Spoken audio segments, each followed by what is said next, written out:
और बड़ी खबर आपको बता दें, झारखंड के सियासी संकट पर इस वक्त की बड़ी खबर। राज्यपाल रमेश बैस दिल्ली से रांची के लिए रवाना हो गए हैं। सीएम हेमंत सोरेन पर बड़ा फैसला ले सकते हैं राज्यपाल। ऑफिस ऑफ प्रॉफिट मामले में हेमंत सोरेन पर संकट के बादल मंडरा रहे हैं। सीएम हेमंत सोरेन की सदस्यता जा सकती है और सदस्यता जाने का मतलब है मुख्यमंत्री पद से भी इस्तीफा। ऐसे में ये मुश्किलात के जो बादल उनके सर पर मंडरा रहे हैं उसके हल वो कैसे निकालते हैं। हालांकि इसमें कुछ लीगल रेमेडीज जरूर होंगी उनके पास, अपनी लीगल टीम से वो संपर्क में होंगे ही। लेकिन ऑफिस ऑफ प्रॉफिट यानी कि लाभ के पद मामले में हेमंत सोरेन की मुश्किलें इसलिए भी बढ़ गई हैं क्योंकि इलेक्शन कमीशन के सामने जो तर्क रखे गए थे उनकी लीगल टीम की ओर से, ये माना गया कि उनके अपनों को, उनके करीबियों को लाभ के पद जो थे वो दिए गए थे। रविकांत हमारे सहयोगी इस पर ज्यादा जानकारी के साथ जुड़ गए। रविकांत, अगर राज्यपाल रमेश बैस इस पूरे मामले में फैसला लेते हैं कि कार्रवाई होनी चाहिए तो सदस्यता जा सकती है हेमंत सोरेन की, और उसका सीधा मतलब यह कि उन्हें मुख्यमंत्री पद छोड़ना होगा।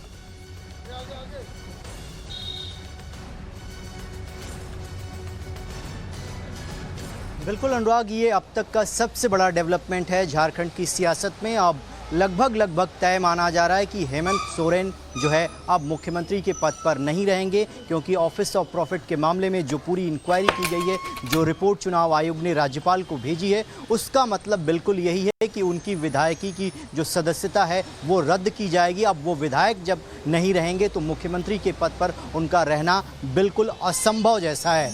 और ऐसे में चुनाव आयोग ने जो लेटर लिखा है वो इसी बात को संज्ञान में लेते हुए लिखा है कि इनकी सदस्यता जो है रद्द की जाती है और राज्यपाल को इन्फॉर्म किया जाता है कि ऐसी स्थिति में अब वो मुख्यमंत्री नहीं बन सकते। लेकिन अब सवाल ये उठता है कि एक विधायक के हटने से, यानी जो तत्कालीन मुख्यमंत्री है, उनकी सदस्यता जाने के बाद क्या वहां की जो मौजूदा सरकार है वो गिर जाएगी या नहीं। इसको लेकर जो तमाम सियासी गणित है वो लगातार लगाए जा रहे हैं। जानकारी यही मिल रही कि हेमंत सोरेन को भी इस बात की जानकारी थी कि देर सवेर चुनाव आयोग की तरफ से ऐसा फैसला आ सकता है, इसीलिए उन्होंने प्लान बी को पहले से तैयार रखा है। और हो सकता है कि उनकी जो पत्नी है उनको मुख्यमंत्री की कमान सौंपी जाए। कांग्रेस पार्टी से सलाह करने के बाद जो तमाम उनके सहयोगी दल हैं उनके बाद एक चेहरा नामित किया जाएगा जिसे मुख्यमंत्री बनाने की कवायद जो है वो प्रारंभ की जाएगी। इन सब के बीच में भारतीय जनता पार्टी जो है वो फिलहाल वेट एंड वॉच की स्थिति में है। ये भी आरोप लगाए जा रहे हैं हेमंत सोरेन की पार्टी के द्वारा कि बीजेपी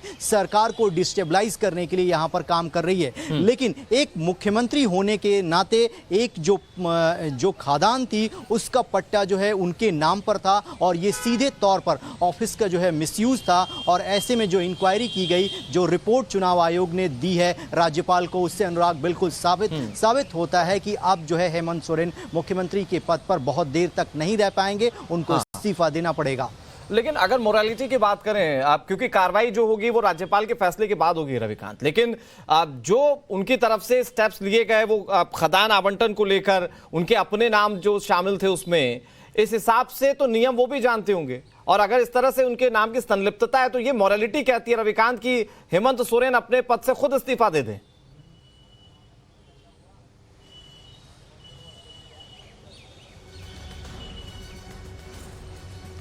बिल्कुल अनुराग, अगर राजनीति में नैतिकता की बात करें तो कोई भी मुख्यमंत्री, जो भी किसी भी राज्य का मुख्यमंत्री होता है, वो अपने नाम पर इस तरीके का अलॉटमेंट नहीं करा सकता। और इसको लेकर भारतीय जनता पार्टी ने कंप्लेन की और ये पाया गया वास्तविकता में कि वो जो खादान थी वो हेमंत सोरेन के नाम पर ही दर्ज है। ऐसे में किस तरीके से एक राज्य का मुख्यमंत्री, जो कि संवैधानिक पद होता है, ऑफिस ऑफ प्रॉफिट यानी ऑफिस का जो कंडक्ट है वो पूरी तरीके से गलत है। और ऐसे में ये लेटर लिखा गया कि इनकी सदस्यता को क्यों ना रद्द कर दिया जाए। और उसके बाद जो तमाम रिपोर्ट्स आई है और जानकारी ये मिल रही है कि चुनाव आयोग ने जो अपनी रिपोर्ट राज्यपाल को भेजी है उसमें ये पाया है कि उन्होंने अपने ऑफिस का दुरुपयोग किया। ऐसे में वो विधायक बने रहने के काबिल नहीं है, उनकी सदस्यता को रद्द किया जाता है।